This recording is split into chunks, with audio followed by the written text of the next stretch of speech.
HR issues can kill you. One complaint against your company can turn your world upside down. And you spend way too much time dealing with HR when you should be spending your time on making a profit. You should talk to Bambi. With Bambi, get access to your own dedicated US-based HR manager starting at just $99 per month. They get to know you and your business while providing HR expertise and the personal touch you need and want. They're available by phone, email, and real-time chat, so onboarding and terminations run smoothly. Team members reach peak performance, and your business stays compliant with changing HR regulations. And with Bambi's HR Autopilot, you'll automate important HR practices like setting policies, training, and feedback. HR managers can easily cost $80,000 a year, but Bambi starts at $99 per month. Schedule your free conversation today to see how much Bambi can take off your plate. Go to Bambi.com right now and type in Accelerate under podcast when you sign up. It'll really help the show. Spelled BAM, BEE.com. Bambi.com. Type in Accelerate. Welcome to Accelerate Your Business Growth, where we're exploring all sorts of business topics. Experts from around the world join me, your host, Diane Helbig, for a conversation where they share their expertise with all of you. Take what you need when you need it. Featured on Inc.com, Forbes, and MSNBC's Your Business, this podcast is recognized as one of the best podcasts for small business, sales, leadership, social media, and more. When it comes to business, Accelerate Your Business Growth has got it covered. And now on with the show. My guest today is Bret Ridgway. Bret is a 25-year veteran of the speaking industry. He got his start back in 1999 managing the back of the room sales table at a conference, and over the next 15 years, did that at around 150 events. He's seen nearly 2,000 speakers in person and has witnessed firsthand the good, bad, and ugly of the industry. He's seen the mistakes speakers make that have, in some instances, cost them hundreds of thousands of dollars. Thanks so much for joining me today, Bret. Well, I'm so excited to be with you, Diane, and I hope that we can certainly share some things that will help your listeners out. Me too, because I think a lot of the folks that listen consider they either already are speakers or they are considering adding speaking to their marketing efforts. So let's start with, I know there are different speaking models out there. Can you explain what they are? Sure. So the first model is what most people are familiar with, and that's the keynote speaker, the person who's paid a fee by a corporation or an association to come and deliver a message. Could be an hour, could be half a day, whatever. But the keynote speaker, again, is paid a fee and typically expenses by the organization bringing them in. The second type of speaker I call the platform seller. So they're typically at a multi-speaker event where a lot of the speakers or all the speakers are selling something from the platform.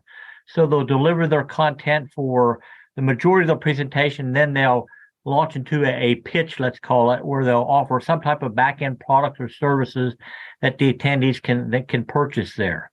And then the third type of speaker in my mind, Diane, is honestly the typical businessman, could be a chiropractor, a plumber, electrician, an attorney, or whatever, who is using speaking strictly as a marketing tool to build awareness of whatever their core business is. So they may not be directly ever selling from the stage, but it's about driving people hopefully to them so that when they have that need for whatever that particular professional offers, they're the logical choice to think of because they've shared expertise with you at some point in time. Okay, that is great. Thank you. So let's talk about, so the first one, this person's paid to go in there. Let's talk about speaking for free. So should people do it? If they're gonna, what should the goal be? Give us some insights on that. Yeah, it really depends on your business and what the objective of your speaking is. Now, certainly when I think somebody is starting out as a speaker, they should speak about any chance they get so they can polish their craft. so they get more comfortable being in front of the audience and sharing whatever the message is that they have to share. But if you are good from the platform and you're getting higher and higher demand for speaking in front of groups, at some point in time, you're going to have to, pick and choose your battles, as we say. And that's a matter of assessing each individual speaking opportunity to determine if it's the right fit for you. Is the audience a good match for your message? Is it, what are the number of attendees? Is it an in-person or a virtual event? If you have something to sell, are they going to allow you to sell from the platform in the back of the room, or is it just deliver content only, and hopefully they come to you? If you have the ability to drive them, capture their email address in some way, will the host let you do that?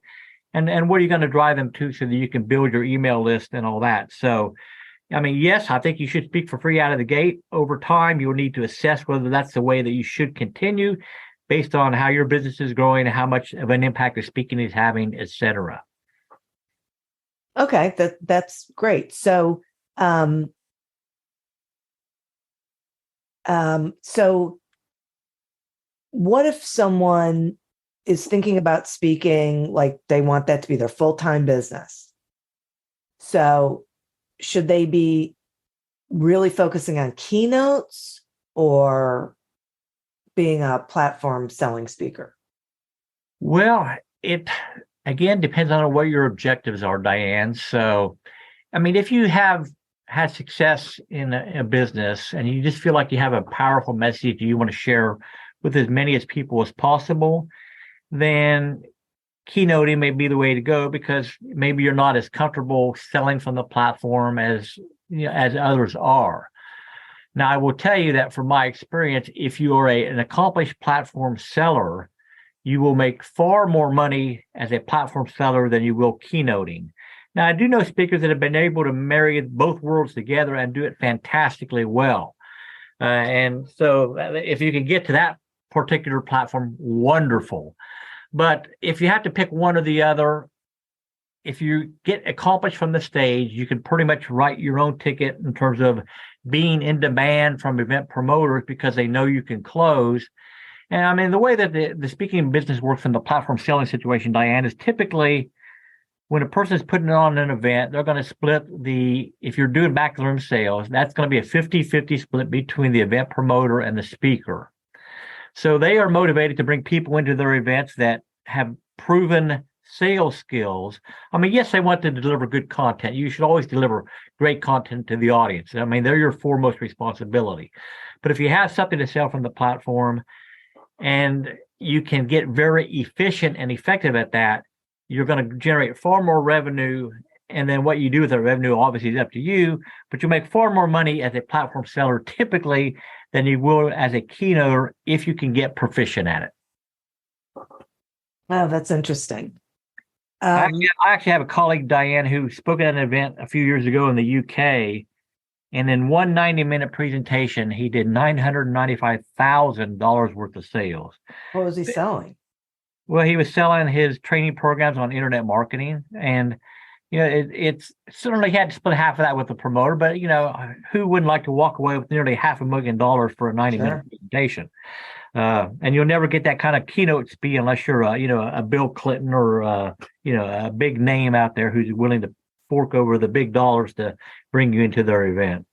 Right. That's something I think people don't realize. So, where do these speakers find the places to speak? There are various venues, and one of the things that I think is important to recognize, Diane, is that, in my opinion, the biggest key to your success as a speaker will be your relationship capital, the people that you've gotten to know and the people that know you. I was able to build a multi-million-dollar fulfillment company strictly off relationships, no outgoing advertising whatsoever. But it was all relationships that had been built over time that helped drive that particular business. So as a speaker, you need to figure out where can you get out and start networking with people and be a giver, share your expertise so that when opportunities come up, they'll recognize those opportunities that you can maybe fill a role in helping fulfill some need that they have at an event. But there's great networking events online. For example, there's a group called Speakers Playhouse that once a week they have a 2-hour networking session where each person gets an opportunity to talk about what they speak about, what kind of platforms they're looking for, and then they have people who are event promoters talking about their platforms and what kind of speakers they're looking for. But if you look up Speakers Playhouse, there's also an organization or website called Speakertunity that's developed by a guy named Jackie Lappin, where it's a paid service. It's not a freebie, but it's one of those things where you can go in and locate the events. Again, you enter your keywords and figure out what platforms are available for you, and then you have to do your pitch to whoever that event promoter is about getting on their stage. There's also, I know there's there's an organization called Event Raptor that puts on I think it's every 2 weeks, a networking event. There's about 4 or 5 active networking events now where speakers have an opportunity to come in and talk about what they're doing and what they're looking for, and hopefully match up with things. You also have services such as Podmatch, which it's a paid service again, but it matches podcast guests with podcast hosts. So you enter what your topics are, and the system will automatically kick back every few hours 3 different podcasts that are available that you should take a look at as to whether you would be a suitable guest or not. And I've actually had great success with the Podmatch service in terms of, I believe that's how we found each other. So yes, exactly. I would encourage people to definitely check that out if they think getting interviewed on podcasts is one of the marketing channels they want to use to build awareness of what they bring to the table. Those are great suggestions. I wasn't aware of those places. And one thing that you didn't mention, so I would really like your feedback on, is speaker bureaus. Yeah, speaker bureaus can be a certain positive for the keynote presenters, but it's one of those things. It's kind of a catch-22, Diane. When you really need them, you're probably not very attractive to them because you don't have the large, giant speaking fees that they're going to take a cut of. And when you build up your own audience and are getting as many gigs as you want, then you don't need them. So there's some point in time where you got to be appropriate. And I was looking at something the other day. It's kind of interesting. There are dozens and dozens of speaker bureaus, and if you want to be a keynote presenter, then you should get registered with some of them. But the one I was looking at bragged about having vetted, like 15,000 different speakers. It was a huge number or whatever. But when you looked at their website, they only featured like 400 or whatever. So you had like a 3% chance that you would even be featured on their website, even though you were vetted and registered with them. So they want to promote the big names that have the higher speaking fees because they're taking their 20 or 30% or whatever it is of that speaking fee. And they'd rather do that on a $20,000 speaker than a $1,000 speaker. Right. The average person experiences up to 10,000 marketing efforts each day. Those ideas are culled from millions of possibilities. The CMO Confidential podcast takes you behind the scenes to learn about the decisions, drama, politics, and glory that go with one of the most scrutinized jobs in the executive suite, the Chief Marketing Officer. Guests from all over the business world join Mike Linton, a 5-time CMO, to share stories about what it's really like in the marketing universe. We are Jackie Clayton and Katie Van Horn, co-hosts of the Inclusive AF podcast. We're 2 diversity, equity, and inclusion peeps who love both what we have in common and what makes us different. During the day, we use our superpowers to block bias and break down systems that are inequitable within companies and create inclusive AF places to work. We're also BFFs who have tough conversations about our different lived experience. Come have a listen and learn something new. 80 million men and women in the U.S. experience thinning hair, yet it's still not openly talked about, which can make going through it feel scary and stressful. And that just adds to the problem. Did you know there are multiple causes of thinning hair? And that thinning is different for men and women? Nutrafol is the #1 dermatologist-recommended hair growth supplement that goes beyond genetics to target stress, hormones, nutrition, metabolism, aging, and lifestyle factors that may be impacting your hair. Every formula is physician formulated using natural medical-grade ingredients for reliable results without compromises. Nutrafol has multiple unique formulas for men and women to provide exactly what they need based on their biology and age. It's been clinically shown to improve hair growth, thickness, and visible scalp coverage for men and women. In clinical studies, 72% of men saw more scalp coverage and 86% of women saw improved hair growth after 6 months. Nutrafol is also trusted and recommended by more than 3,000 top doctors. You can grow thicker, healthier hair and support our show by going to Nutrafol.com and entering the promo code ACCELERATE to save $15 on your first month subscription. This is their best offer anywhere, and it's only available to U.S. customers for a limited time. Plus, free shipping on every order. Get $15 off at Nutrafol.com, spelled Nutrafol.com, promo code ACCELERATE. Speaking of fees, do you have suggestions on how a speaker should decide, I guess, on what their fees are or their standards? Yeah, that's a tough one. But first thing I would recommend people do is go to the National Speakers Bureau. Their website lists all their speakers, and people list their speaking fees. So study your particular niche and see what kind of fee ranges people are putting up there. And then go to their own website and research them and all that too. But, look at what their messaging is, look at what their prices are. I mean, one of the problems that most speakers have, honestly, Diane, is they tend to undervalue what they bring to the table. So they price themselves too low. And if you price yourself too low, then the event promoter who, brings you up on a site or whatever, they'll say, well, they must not be very good. Their price is too cheap or whatever. So being less expensive isn't an advantage in that scenario. It's actually a detriment to you in terms of getting those platforms.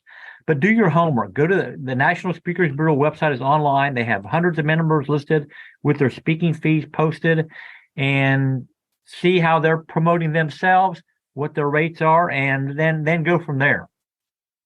That's great advice. Thank you. That is really great. Now, talk to me about this signature talk. Would you hear everybody, using that phrase? What does that actually mean? That is you're taking your area of expertise and then wrapping your own individual stories into that narrative so that people recognize you as unique. I mean, you're not just another Me Too speaker, because it's your stories and it's your experience that you're bringing to the table. So you're going to craft a talk based around what it is you've experienced in your life and what it is you want to share with people. So now, a signature speech, I honestly think you need to be prepared to customize it for people, honestly. So you have a standard talk, in a sense, that you give, but you want to tweak it each time based on the pain points of the audience that you're going to go in and be speaking to. So you do have to do some homework up front to figure out what those pain points are, and so that you can craft the best possible presentation in order to deliver the greatest value to your audience. But your signature talk is what you're known for. And honestly, there are some speakers out there who never vary their signature talk. They build a fantastic business of doing the same talk year after year after year after year, and they don't want to change it. And if that's you, so be it. That's fine. But for most people, they want to try to be as responsive to the audience as possible. So they will tweak that signature talk based on the individual needs, per se, of the audience. And honestly, when we talked earlier about assessing whether a stage is the right stage for you. And, one of the criteria that you need to consider is how much will I need to tweak my signature talk in order to deliver this particular presentation. And if you got to write almost a brand new speech, then maybe that's not the platform you should be on. You need to be looking, at the next one or whatever. But you need to have a core message that you're comfortable with, that inside and out. And you need to be prepared to adjust it as necessary. I mean, many times you'll go to an event and you'll find out that for some reason the schedule is running behind. And the event promoter will go to the next speaker and say, hey, I know I had you down for an hour. Can you do it in 45 minutes or whatever? Well, you need to be prepared to know what you're going to cut out in order to deliver that talk in 45 minutes and still get the key points across to that audience. But, your signature talk is all about you and what you bring to the table. And it definitely needs to be unique. You can't just be another copycat speaker sharing the same stories and the same message. And do you have to have a book?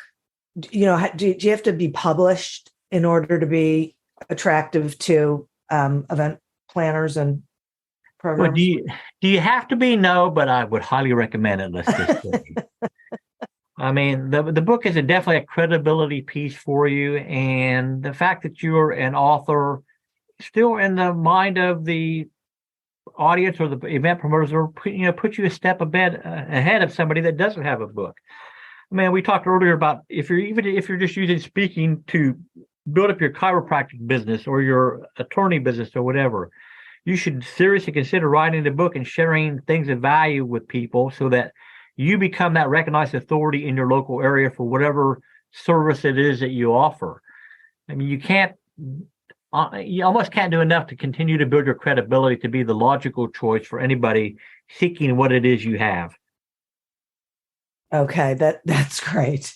And I totally get it. Are there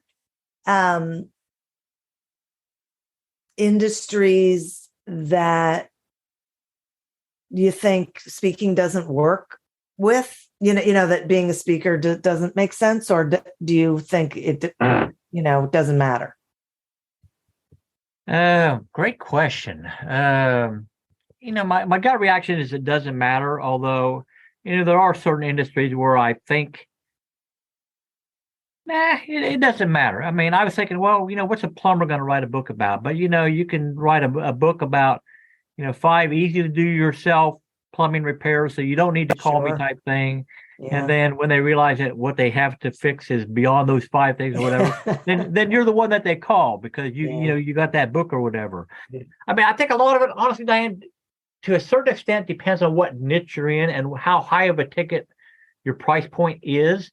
So, for example, if you're an attorney who does corporation forming for people or whatever, and you're going to charge them several $1,000s to do that the right way, then write a book and then give the damn thing away. I mean, it costs you a couple, $2.5, $3 to get them printed on Amazon's print on demand service, and have them available to give to people.